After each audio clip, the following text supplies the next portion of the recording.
Hello dear children, class 8, this is your book nectar drops और इसमें आपका lesson करने जा रहे हैं lesson 12, three words beginning with Hindi letter S. So let's begin the story.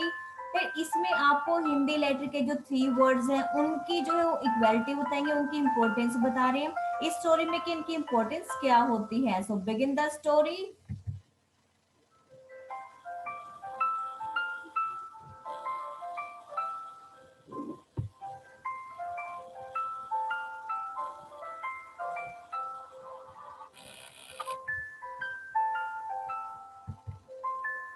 आपकी स्टोरी बिगिन होती है कि गुरुजी enter in the class.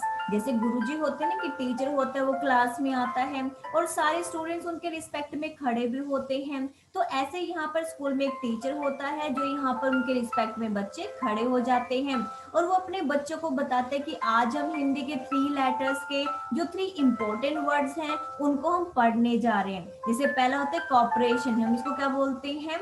Corporation सहयोग, इक्वलिटी समानता, और फॉरबियरेंस होता है सहनशीलता। सो ये हिंदी के जो थ्री वर्ड्स है जो एस से शुरू होते हैं, जैसे सहयोग, समानता और आपका फॉरबियरेंस। फॉरबियरेंस मतलब सहयोग, जो आपका होता है कि आप कैसे उसको टॉलरेट करते हैं। ये हिंदी के तीन वर्ड से बिगिन होते हैं और तीनों वर्ड्स की इंपॉर्टेंस हम इस स्टोरी में पढ़ने जा रहे हैं। तो सबसे पहले कहते हैं मैं तीनों की आपको स्टोरी सुनाऊंगा कि तीनों स्टोरी की हेल्प से बताते हैं कि कैसे कैसे तीनों वर्ड्स हमारे लिए बहुत ज्यादा इंपॉर्टेंट है। तो यहाँ पर कहते हैं कि एक बार एक महात्मा जी होते हैं जो अपना उपदेश लोगों को दे रहे होते हैं, जो विलेजर्स होते हैं उनको, गांव वालों को अपना उपदेश दे रहे होते हैं। तो उपदेश देते देते रात हो जाती है, जो वो दिन ढल जाता है, अंधेरा हो जाता है। तो इसके साथ ही वो अपने लेक्चर को फिनिश करते हैं क्योंकि लोग बहुत ही ध्यान से उसको सुन रहे होते हैं। और जैसे ही वो अपने उपदेश को फिनिश करते हैं, पूरा करते हैं, उसके जस्ट बाद ही एकदम से वो अपने शिष्यों के साथ वहां से चल पड़ते हैं और चलते चलते एक क्वेश्चन पूछता है। एक जो पर्सन होता है उनमें से क्वेश्चन पूछता है गुरु जी से कि जो आपने हमें आज उपदेश दिया कॉपरेशन का, सहयोग का, तो वो जानना चाहता है कि क्या रिच और जो दलित होते हैं क्या ये जरूरी है? जैसे उन्होंने कहा कि क्या ये जरूरी है कि वो आपस में क्या करे, कॉपरेशन करे, सहयोग करे, ताकि हमारे देश का विकास हो सके। तो उससे यही सवाल पूछता है। तो उसका आंसर देने से पहले एकदम से क्या हो जाता है कि जो महात्मा जी होते हैं वो एकदम से कहाँ पे, एक कुएं में गिर जाते हैं, उनका पैर स्लिप हो जाता है, कुएं में गिर जाते हैं। ऐसा कुआ होता है, ऐसा वेल होता है जिसमें कि पानी नहीं होता और जो कि ना ही ज्यादा गहरा होता है। और वहां पे वो जो गुरुजी जब गिर जाते हैं तो वो शाउट करते हैं, चिल्लाते हैं कि मेरी हेल्प करो, मुझे बाहर निकालो। फिर वो कहते हैं कि वैसे चिंता की कोई बात नहीं है क्योंकि मैं यहाँ पे अंदर आराम से हूँ। दे नीडंट वरी, कहते कि उनको चिंता करने की जरूरत नहीं है क्योंकि वहां पर ना तो कुआ ज्यादा गहरा था और ना ही उसके अंदर पानी था। तो कहता है किसी को कि मुझे अपना हाथ दो और मुझे हाथ दे करके बाहर खींच लो। जैसे कि आपको इमेज में दिखाया भी है पीछे, तो उसको हाथ पकड़ के बाहर वो खींच लेते हैं। अब महात्मा जी जो है कुएं से बाहर निकल जाते हैं और अब वो उस आदमी की तरफ देखते हैं जिसने कि उससे क्वेश्चन पूछा था कि सहयोग की क्या जरूरत होती है, क्या हमें सहयोग करना चाहिए। तो अब जो है वो गुरुजी कहते हैं कि मुझे लगता है कि शायद तुम्हें अपने क्वेश्चन का आंसर मिल गया है। आदमी कहता है कि ऐसे कैसे मिल गया, मुझे नहीं समझ आ रहा। तो महात्मा जी कहते हैं कि देखो, जो हमारी सोसाइटी में बैकवर्ड होते हैं, जो एक्सप्लॉइटेड होते हैं, जिनका शोषण हो रहा होता है, जिनके साथ अन्याय होता है, जिनको लोग नेग्लेक्ट कर देते हैं, जिनको लोग इम्पोर्टेंस नहीं देते हैं, जो अनपढ़ लोग हैं, जो गरीब लोग हैं, उनको क्या चाहिए? उनको अपने पैरों पर खड़ा होना चाहिए, उनको उनके अंदर सेल्फ कॉन्फिडेंस होना चाहिए और उनको ऑपरेट करने के लिए दूसरों की हेल्प से अपने आप को ऊपर उठा लेना चाहिए। मीन्स जो पढ़े लिखे लोग हैं उनकी हेल्प से इन सभी लोगों को अपने आप को ऊपर उठा लेना चाहिए, मीन्स अपने आप को इम्प्रूव करना चाहिए। तो जो हमारे लोग होते हैं जो पढ़े लिखे हैं उनको हमेशा हेल्प करनी चाहिए ऐसे लोगों की जो कि हेल्पलेस होते हैं, ताकि उनको भी हम समाज में ऊपर उठा सके। तो ये होता है सहयोग, कि पढ़े लिखे लोगों को अनपढ़ लोगों के साथ सहयोग करना चाहिए। Alone can do good to society, और अकेले ये सारी जो इक्वालिटी होती है, कॉपरेशन और इक्वालिटी, वो अकेले ही पूरी सोसाइटी को बहुत ऊपर उठा सकती है। अब गुरुजी उनको दूसरी इंसिडेंट बताते हैं। वो दूसरी स्टोरी कौन सी है कि एक बार एक इंडस्ट्रियलिस्ट, एक जो पर्सन होता है, एक बिजनेसमैन होता है, वो अपनी फैक्ट्री में जाता है सिर्फ कुछ ऑब्जर्व करने के लिए, और उसके साथ बहुत सारे ऑफिसर्स भी होते हैं। तो एकदम से वो जैसे ही अंदर घुसता है अपनी फैक्ट्री के, तो वो देखता है कि ना तो यहाँ पर कोई मशीन थी, ना ही कोई वर्कर्स थे। तो एकदम से वो अपने एम्प्लॉयज को कहता है कि ये जो बिखरी हुई, स्कैटर्ड मीन्स बिखरी हुई जो ये स्ट्रॉज हैं, जो ये झाड़ू की सीख है, इन सबको इकट्ठा करो और इसको एक झाड़ू बना दो। तो एकदम से उसका काम हो जाता है वो जैसे ही बोलता है। तो everybody was bewildered but nobody dared speak a word, मतलब हर कोई हैरान था, लेकिन कोई भी एक शब्द भी नहीं बोल पाया, क्योंकि अपने मालिक के सामने वो कैसे बोल पाते। लेकिन मालिक तभी बोलता है कि देखो हंड्रेड्स ऑफ स्ट्रोज, कहते कि देखो कितने, ये सैकड़ों जो स्ट्रोज थी, इनसे मिलकर के एक झाड़ू बन गई। ठीक है, अगर ये बिखरी रहती तो इनकी कोई वैल्यू नहीं होती, लेकिन अब जब इनको सबको इकट्ठा कर दिया तो क्या हुआ, इसने एक झाड़ू की फॉर्म ले ली, और इस झाड़ू से हम कैसे ही किसी भी चीज को क्लीन कर सकते हैं। तो कहते हैं कि जो फ्लोर हम इसको आसानी से साफ कर सकते हैं, लेकिन अगर ये बिखरी हुई होती तो हम इसे यहाँ पर क्लीनलीनेस नहीं कर सकते थे, हम यहाँ पर इसको साफ नहीं कर सकते थे। तो इसी से वो रियलाइज करवाता है, कहता है कि मैं तुम्हें अब इम्पोर्टेंस बताता हूँ कि अगर हमारी कंपनी में चाहे वो वर्कर है, चाहे वो ओनर है, ठीक है, चाहे वो एम्प्लॉइज है, कोई भी है, सबकी अपनी ही इम्पोर्टेंस होती है, और जो काम होता है वो पूरी तरह से सहयोग करने से ही होता है, कोऑपरेशन से ही होता है। अब गुरुजी उनको ये स्टोरी सिखा करके बताते हैं कि कैसे सहयोग से सारे काम होते हैं। यहाँ पर जो गुरुजी उनको ये बताने की कोशिश करते हैं कि जो बिजनेसमैन है उसने ये बताने की कोशिश की है कि अगर हम सब मिलकर के करते हैं, जैसे टीम वर्क करते हैं, तो वो हम सबके लिए सही होता है। और चाहे किसी कंपनी में वो वर्कर है, चाहे एम्प्लॉइज है, चाहे ऑफिसर है, और या फिर वो उसका ओनर है, हर किसी की अपनी ही वैल्यू होती है, हमें हर किसी को उसकी वैल्यू देनी भी चाहिए, और हर किसी के कोऑपरेशन से ही काम पूरा होता है। अब आते हैं थर्ड बात। थर्ड कौन सी होती है, गुरुजी थर्ड बात को डिस्कस करते हैं, इक्वालिटी को, कि कैसे इक्वालिटी जो हमारी वो बहुत जरूरी है। तो वो एक बार की बात बताते हैं कि जैसे इंडियन सोसाइटी होती है हमारी, तो उसमें कहते हैं ना कि ये नीच जात का है, ये ऊंच जात का है, जैसे कास्टिज्म सामने आता है। तो वो यहाँ पर एक स्टोरी सुनाते हैं, एक ट्रेन में बैठे हुए पूरी फैमिली की, the worst sort of inequality, यहाँ पर इनइक्वालिटी बहुत ज्यादा थी उस टाइम पे। तो it is a bad to regard one caste, कहते कि बहुत गलत बात है कि अगर हम किसी की पहचान उसकी कास्ट से करते हैं, तो हमें किसी का, हम अनटचेबिलिटी करते हैं कि इस चीज को नहीं छुएगा, मतलब अगर कोई नीच जात का है तो इस चीज को नहीं टच करेगा। तो ये जो अनटचेबिलिटी है या इनइक्वालिटी है, ये चीजें बहुत गलत है। तो कहते हैं कि एक बार क्या होता है कि जो है 4 पैसेंजर कहाँ पे बैठे होते हैं, ट्रेन में ट्रेवल कर रहे होते हैं, और ये कौन होते हैं, एक सेठ जी होते हैं, उनका छोटा सा बच्चा होता है, और नेताजी होते हैं। यहाँ पर दो नेताजी होते हैं। अब सेठ जी जो है वो फेल्ट हंग्री, सेठ जी को बहुत भूख लगी होती है, और वो जो अपना टिफिन ओपन कर लेता है, खोल लेता है। तभी नेताजी जो है वो ही टर्न टू नेताजी, वो नेताजी की तरफ आगे बढ़ता है और इंक्वायरी करने लगता है कि उसकी कास्ट क्या है, क्योंकि जो सेठ जी है वो अपने आप को बहुत ज्यादा अमीर समझता है, और नेताजी से क्या पूछता है कि तुम्हारी कास्ट क्या है। ठीक है, तो नेताजी जो कहते हैं कि how does it concern you, भाई तुम्हें इससे क्या कंसर्न, तुम्हें इससे क्या करना कि मैं, तुम ये कास्ट क्यों पूछ रहे हो। तो सेठ जी कहता है कि ये जो है वो डिस्करेज करता है, लेकिन जो है यहाँ पर जो three, there is no harm in stating one's caste, कहते अगर हमें किसी की कास्ट का पता चले तो इसमें कोई बुरी बात भी तो नहीं है। सो मैंने कहते कि बहुत सारे हरिजन्स होते हैं, बहुत सारे नीची जाति के लोग होते हैं जो कि खादी के कपड़े डाल लेते हैं और अपने कास्ट को छुपाने की कोशिश करते हैं। तो सेठ जी की ऐसी बात सुनकर के उनको बहुत बुरा लगा, बट वो क्या करते, हाइडिंग वंस कास्ट, कहते कि ऐसे ही कोई भी लोग अपने कास्ट को छुपा लेते हैं। ऑफ कोर्स इट डज, कहते कि हाँ बिल्कुल ऐसा होता है। If I come to know the caste my fellow, कहते कि अगर मुझे पता चले कि मेरे साथ बैठने वाला नीच जाति से बिलोंग करता है, तो मैं उससे थोड़ा हट के ही बैठूंगा। ये कौन कहता है, सेठ जी कहते हैं। ठीक है, तो इस पर नेताजी तभी कहते हैं कि मैं जो वो गांधी जी का फॉलोवर हूँ, मैं गांधी जी को बहुत ज्यादा मानने वाला हूँ। आई क्लीन माई हाउस, कहते हैं जब मैं अपने घर को साफ करता हूँ, और यहाँ तक कि जब मैं अपने घर की टॉयलेट को साफ करता हूँ सुबह सुबह, तो मैं भांगी बन जाता हूँ, मतलब नीच जाति का पर्सन बन जाता हूँ जो कि घरों की क्लीन को साफ करते हैं और घरों में टॉयलेट्स वगैरह साफ करते हैं। लेकिन जब मैं पॉलिश करता हूँ अपने शूज को, तो मैं कोबलर बन जाता हूँ, मीन्स मैं शूज साफ करने वाला बन जाता हूँ। और when I wash my cloth, और जब मैं कपड़े धोता हूँ तो मैं धोबी बन जाता हूँ।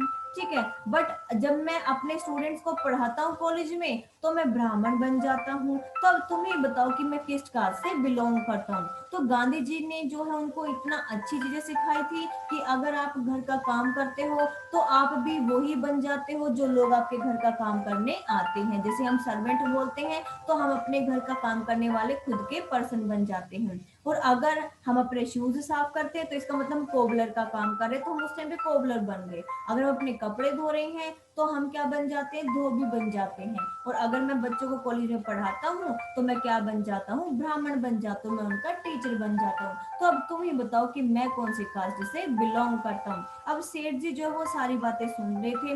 जो ट्रेन एकदम से स्टेशन पे आके रुकती है और बहुत ज्यादा बड़ी भीड़ उनके सामने आकर खड़ी हो जाती है और नेताजी को मालाएं हार पहनाने लग जाते हैं। अब सेठ जी ये जानना चाहते थे कि भी ऐसा कौन सा पर्सन था जो कि लोग इतने सारी भीड़ में उनको लेने के लिए आए थे। तो तब उनको पता चलता है कि ये जो वो आचार्य कृपलानी थे, जो कि गांधी जी के मेन फॉलोवर थे, जो गांधी जी के सिद्धांतों को बहुत ज्यादा मानते थे। Remember looking upon a section of people as inferior और सुपीरियर, कहते कि लोगों को देखना कि कौन नीच जात से है, कौन ऊंची जाति से है, ये बिल्कुल भी सही नहीं है। ये एक तरह से भगवान की इंसल्ट करने वाला काम है, क्योंकि गॉड ने हम सबको इक्वल इस धरती पे भेजा है और हमें ऐसी चीजों को इक्वलिटी में ही लेना चाहिए। हमें कभी भी इस तरह से अनटचेबिलिटी या इस तरह के क्राइम को नहीं करना चाहिए। फॉरबीरेंस, अब वो कहते हैं कि तीसरी बात फॉरबीरेंस जो होती है, अब हिंदी का थर्ड लेटर फॉरबीरेंस, इसका मतलब क्या होता है कि अपने आप को पेशेंस, अब किसी पर गुस्सा नहीं करना, पेशेंस रखना, सेल्फ कंट्रोल करना। तो कहते हैं कि अगर हमें कभी गुस्सा आ रहा हो तो हमें कैसे अपने गुस्से पर काबू पाना है। इसके लिए वो एक स्टोरी सुनाते हैं, किसकी, आइंस्टाइन की, कि एक बार जो आइंस्टाइन होते अपनी लेबोरेटरी में काम कर रहे होते हैं, तभी उनकी वाइफ एकदम से बहुत ज्यादा गुस्से में आती है। और वो वाइफ जो जैसे गुस्से में आती है तो उसको बोलती है कि ये जो तुमने नया सर्वेंट अपॉइंट किया है ना, नया जो नौकर आया है वो बड़ा ही बेवकूफ है, इसको अभी घर से निकालो। तो यहाँ पर जो है वो अल्बर्ट आइंस्टाइन जो थे, बड़े बहुत बड़े साइंटिस्ट थे, तो सॉफ्टली कहते हैं कि एज यू प्लीज, जैसा तुम चाहो, ठीक है। आफ्टर वाइल, थोड़ी देर के बाद वो उसको बुलाता है उसके लेबोरेटरी में, जो वो फुसफुसाते हुए कुछ बोलते हुए वो अंदर आता है वो नौकर, और कहते हैं कि सर आपकी वाइफ जो बड़ी इनह्यूमन है, बहुत खराब है, मतलब उसकी वो गुड नहीं है, अच्छी नहीं है, क्योंकि वो बड़ी ही वर्डली, मतलब ऐसे ऐसे मतलब बहुत चालाकी से बात करती है, मतलब अच्छे से मेरे से बात वो नहीं करती है, आपकी वाइफ अच्छी नहीं है। तो आइंस्टाइन रिपीट करता है सेम वर्ड्स को, कहते हैं ऑल राइट, सब ठीक है, कोई बात नहीं। ये उसकी वाइफ एकदम से जो उसको सुन रही होती है कि कैसे उसका हस्बैंड कंप्लेन कर रहा है उसके सामने और कैसे नौकर के सामने उससे बात कर रहे हैं, तो दोबारा से गुस्से में उस कमरे के अंदर आती है और लेबोरेटरी के अंदर आती है और बोलती है कि तुमने मेरी इंसल्ट की और वो भी नौकर के सामने, तुमने ऐसे क्यों किया। तो फिर से कहते कि ऑल राइट। अब आइंस्टाइन ने जब दोबारा से इन वर्ड्स को जो है बहुत आराम से रिपीट किया, तो उसकी वाइफ और सर्वेंट एक दूसरे की तरफ देखते रह जाते हैं और वो एक दूसरे की मतलब हंसने ही वाले होते हैं, लेकिन वो अपनी हंसी को रोक जाते हैं। तो ये था यहाँ पर कि कैसे उन्होंने अपने गुस्से के ऊपर काबू किया। अब यहाँ पर एक दूसरी स्टोरी सुनने में आती है महात्मा बुद्ध जी की, जो कि उपदेश दे रहे थे अपने कुछ शिष्यों को एक जगह पे बैठ करके, और तभी जो है वो शिष्य उनके क्या देखते हैं, एक जो ब्राह्मण होता है एकदम से आता है और उनको उनको जो महात्मा जी थे, महात्मा बुद्ध जी थे, उनको बहुत जोर जोर से वो गालियां बकने लग जाता है। अब जैसे वो गालियां देने लगता है तो जो बुद्ध जो है वो बिल्कुल चुपचाप बैठे रहते हैं, लेकिन यहाँ पर जो है वो उसके जो डिसाइपल्स होते हैं, उसके जो शिष्य होते हैं, वो कहते हैं कि आप ऐसे क्यों सुन रहे हो इसकी बातें, कितना गलत बोल रहा है आपके बारे में, आप कैसे सुन सकते हो ऐसे। तो उसने उसको कुछ भी कहे बिना वो कहता है कि क्या तुम्हें नहीं पता कि जैसे हमारे घर घर पर गेस्ट आते हैं हमारे घर पर तो हम क्या करते हैं, प्रिपेयर सेवरल टेस्टी डिशेज, तो हम बहुत टेस्टी डिशेज उसके लिए बनाते हैं, ठीक है। लेकिन ये डिपेंड करता है गेस्ट के ऊपर कि उसको रिफ्यूज करता है, वो खाना चाहता है या क्या करना चाहता है। तो ऐसे ही मैं भी कर रहा हूँ कि जैसे ये मेरे यहाँ पर आया है तो मुझे पता नहीं क्या क्या खिलाना चाहता है, लेकिन मैं उनको नहीं खाना चाहता। कहने का मतलब कि ये मुझे कितनी गलत गालियां दे रहा है, लेकिन मैं इसकी गालियों को एक्सेप्ट नहीं करना चाहता, क्योंकि मैं इन्हें लेना ही नहीं चाहता। तो इस तरह से जो ब्राह्मण होता है बहुत ही सॉरी फील करता है, कि उसको अपनी गलती का एहसास होता है कि कितने बड़े महात्मा है, कितने शांत स्वभाव के, और वो उसको गालियां दे रहा था। तो जो यहाँ पर है वो स्वामी जो हमारे महात्मा बुद्ध जी होते हैं, वो उसके क्वेश्चन का आंसर देते हैं, और डिसाइपल को, जो उसका शिष्य होता है, उसको उनका आंसर मिल जाता है कि चुपचाप से रह करके अगर कोई गाली देता है हमें तो, और अगर हम चुप हैं तो जो गाली देने वाला है वो गालियां उसको ही लगती है, वो गालियां हमारे तक नहीं आती, क्योंकि हमने तो उनको बोल करके एक्सेप्ट किया ही नहीं है। फिर आते हैं स्वामी दयानंद जी की, जो कि फाउंडर ऑफ आर्य समाज के जो है वो फाउंडर माने जाते हैं। उन्होंने यहाँ पर क्या किया, उन्होंने बहुत से कस्टम जो थे, बहुत से सुपरस्टिशियस जो होते हैं ना, कि जो अंधविश्वास होते हैं, उन सबको उन्होंने दूर किया था। सो यहाँ पर बहुत सी जो सोशल इविल्स थी, जो सामाजिक बुराइयां थी, उनको भी उन्होंने बहुत दूर किया।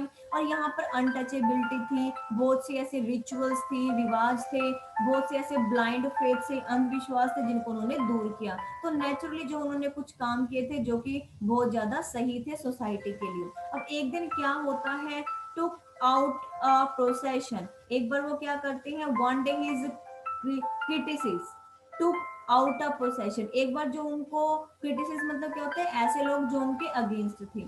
अब जो स्वामी जी के अगेंस्ट थे, कुछ लोग क्या करते हैं, एक काम करते हैं, वो एक डोंकी के गले में एक प्लेट लटका देते हैं, उसके गले में, और उस पर लिख देते हैं स्वामी दयानंद। मतलब एक तरह से उसके लिए गाली थी, स्वामी दयानंद के लिए एक तरह से गाली थी। कि क्या गाली थी, कि स्वामी दयानंद जो वो डोंकी है। लेकिन ऐसे लोग जो वो क्या करते हैं, उनको गालियां देते रहते हैं, उसको डोंकी को, इसका मतलब वो सोचते हैं कि उन्होंने स्वामी विवेकानंद जी को गालियां दे दी। लेकिन स्वामी जी जो है, जब उनको पता चलता है कि ऐसा हो रहा है, तो वो जो रिमार्क करते हैं that it was inevitable, his followers could not make out what he meant. अब गांधी जी कहते, सॉरी, यहाँ पर जो स्वामी जी होते, स्वामी विवेकानंद जी, वो अपने शिष्यों को कहते कि तुम्हें कुछ भी यहाँ पर नहीं करना है। अब स्वामी जी एक्सप्लेन कर दे कि this is a miserable lot of the person who is a fraud, ये उन लोगों के लिए जो कि धोखा करते हैं, जो फ्रॉड करते हैं। और अगर लोग ऐसे ही प्रोसेशंस करते रहेंगे in the honour of duplicate Dayanand के बारे में, तो दे वांट ऑनर हिम, तो इसका मतलब ये नहीं कि वो उसको ऑनर नहीं देंगे with followers, they will only make fun of him, वो सिर्फ उसका मजाक उड़ा रहे हैं। Hence there is no need to be angry और अपसेट, तो इसका मतलब कहते हैं कि अगर कुछ लोग ऐसा कर रहे हैं तो उनको करने दो, उससे इनको कोई फर्क नहीं पड़ता। अगर वो डोंकी के गले में प्लेट लटका करके वो लिख देते हैं कि ये स्वामी दयानंद है और उसको गालियां दे रहे हैं, तो वो अपने लिए गलत कर रहे हैं, वो हमारा कुछ भी गलत नहीं कर सकते। और कहते हैं कि तुम्हें गुस्सा होने की जरूरत नहीं है। तो इस तरह से थे हमारे विवेकानंद जी, स्वामी विवेकानंद जी, जिन्होंने भी शांत स्वभाव का होकर के सहयोग किया, कॉपरेशन किया, और यहाँ पर पेशेंस रखा। तो ये सारी जो स्टोरीज हैं, जो हमने बहुत से रिलीजन्स के बारे में पढ़ी, जो बहुत से महान आदमियों के बारे में पढ़ी, नेताओं के बारे में पढ़ी, तो वो सब के सब कहीं ना कहीं डिफरेंट रिलीजन से बिलोंग करते थे, डिफरेंट कास्टिज्म से बिलोंग करते थे, लेकिन हम इन सबको फिर भी इक्वल ही मानते हैं, क्योंकि हमारा जो कॉन्स्टिट्यूशन है, जो हमारा संविधान है, उसके अंदर हम सबको इक्वल मानते हैं, और इसीलिए हम सब जो है इनको एक मानते हैं, और इनको पवित्र बुक्स के अंदर जो है इनको स्थान दिया गया है। हम इनको एक तरह से गॉड की तरह ही मानते हैं, कि हमारे यहाँ पर कोई भी कास्टिज्म नहीं है, कोई भी इनइक्वालिटी नहीं है, हम सबको इक्वल मानते, चाहे वो किसी भी जाति से क्यों ना बिलोंग करे। हम सिर्फ ये चाहते हैं कि वो पर्सन कितना महान है, हम उनकी महानता के बेस पर ही उनको आंकते हैं। सो ये थी आपकी स्टोरी 3 लेटर से।